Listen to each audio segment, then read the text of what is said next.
Hello, আসসালামু আলাইকুম বন্ধুরা। আমি আবু সাইদ রাফি আবারও হাজির হলাম নতুন একটি টিউটোরিয়াল নিয়ে। তো আজকে আমরা মাইক্রোসফট ওয়ার্ডের নেক্সট যে পরবর্তী যে ধাপগুলো আছে সেই ধাপগুলো সম্পর্কে জানবো। আমরা বিগত যেই ক্লাসগুলো হয়েছে, 4টা ক্লাস হয়েছে এই মাইক্রোসফট অফিসের উপর বা ডাটা এন্ট্রির উপর। এইখানে আমরা হোম পেজের বা হোম যে মেনুটা আছে এই মেনুর যাবতীয় যত টুলস আছে সেই টুলসগুলোর ব্যবহার আমরা শিখেছি। তো আজকে আমরা যাব ইনসার্ট মেনুতে। তো আজকে আমরা প্রথমে একটা ব্ল্যাঙ্ক পেজ নিব, ব্ল্যাঙ্ক ডকুমেন্ট। এখানে ক্লিক করলে একটা নতুন ডকুমেন্ট আসবে।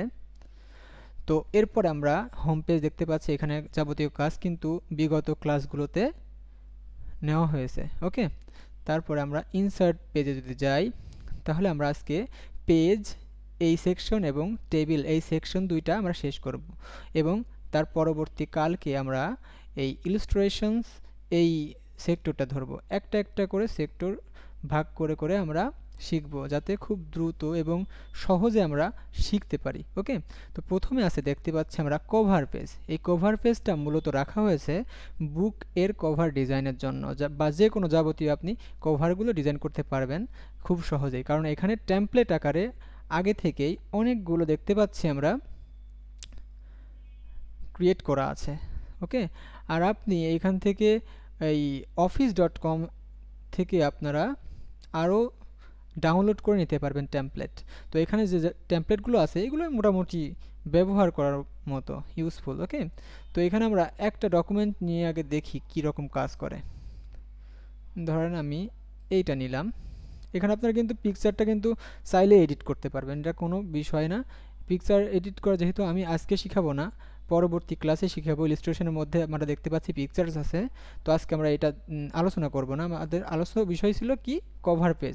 কভার পেজে এখানে দেখতে পাচ্ছি আমরা, এইখানে যাবে বইয়ের যে টাইটেলটা বা নামটা থাকে সেটা এখানে যাবে, এখানে বইয়ের সাব টাইটেলটা যাবে। ওকে, মানে একটা ট্যাগ লাইন আর কি, এরকম কিছু যাবে। আর এখানে বই সম্পর্কে কিছু ধারণা দেওয়া থাকবে যে বইয়ের মধ্যে কি আছে, কেমনে কি, এটা।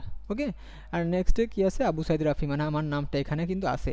ওকে, এখানে মানে আউথারের নাম থাকবে। হ্যাঁ, তো এইটাই হলো আপনার cover page, cover page design. তো আমরা এটা ডিলিট করি।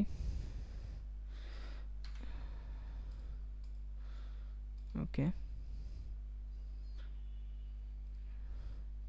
করে দিই। তারপর আছে ব্ল্যাঙ্ক পেজ। তো ব্ল্যাঙ্ক পেজ খুব সহজ। ব্ল্যাঙ্ক পেজ হলো নতুন একটা পেজ আমরা নেওয়ার ক্ষেত্রে এই ব্ল্যাঙ্ক পেজটা ইউজ করতে পারি। যখন আমরা নতুন পেজ দরকার হচ্ছে তখন আমরা ব্ল্যাঙ্ক পেজ যদি ক্লিক করি তাহলে দেখতে পাচ্ছি নতুন আর একটা পেজ কিন্তু এখানে চলে আসছে। ওকে, আর পেজ ব্রেক, পেজ ব্রেকও একই কথা। পেজ ব্রেক হলো আর একটা নতুন পেজ নেওয়ার ক্ষেত্রে, কিন্তু সেই পেজ ব্রেকটা কাজ করে কিভাবে। ধরেন আমি এইখানে যদি একটা পেজ ব্রেকে ক্লিক করি তাহলে উপরের দিকে একটা নিবে, ঠিক আছে, মানে মাঝামাঝি অবস্থানে একটা নিবে। পেজ ব্রেকও নতুন একটা পেজ ক্রিয়েট করার জন্যই ইউজ করা হয়। তো তারপরে আমরা দেখি টেবিল, টেবিল অপশনটা। ওকে, তো টেবিল অপশনে আমরা যদি ক্লিক করি দেখতে পাচ্ছি এখানে টেবিলের একটা ম্যাপ দেওয়া আছে। উপরেরগুলো কলাম, নিচের এই লাইনগুলোকে বলা হয় রো। তো ধরেন আমি 5টা কলাম নেব, 1টা 2টা 3টা 4টা 5টা কলাম নিলাম। আপনারা দেখতে পাচ্ছেন পেজে কিন্তু 5টা কলাম নেওয়া হয়েছে। তারপর নিচের দিকে আমরা ধরেন 4টা রো নেব, একটা যেহেতু আছে রো, 2 3 4, 4টা রো।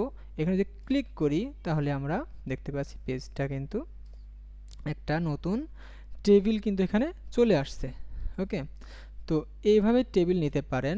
আর এই টেবিলটা এখান থেকে ধরে আপনি ইচ্ছা মতো ছোট বড় করতে পারবেন, ইচ্ছা মতো ছোট বড় সাইজের শেপের দিতে পারবেন, এটা খুবই সহজে।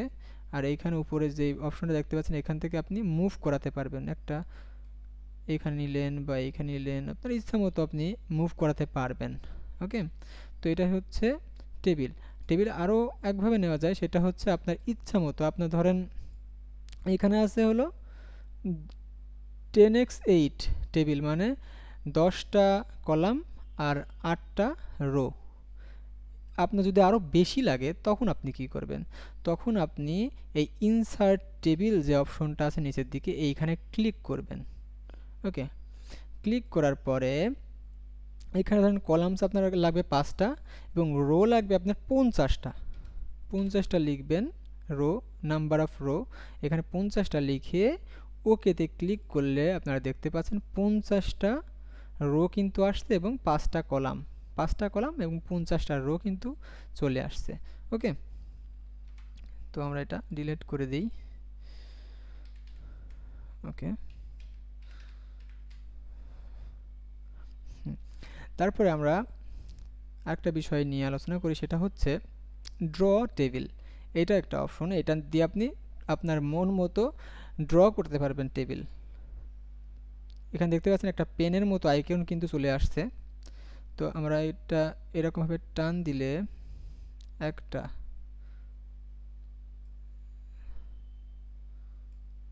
দুইটা, এরকমভাবে আপনারা মানে মন মতো ইচ্ছা মতো কিন্তু একটা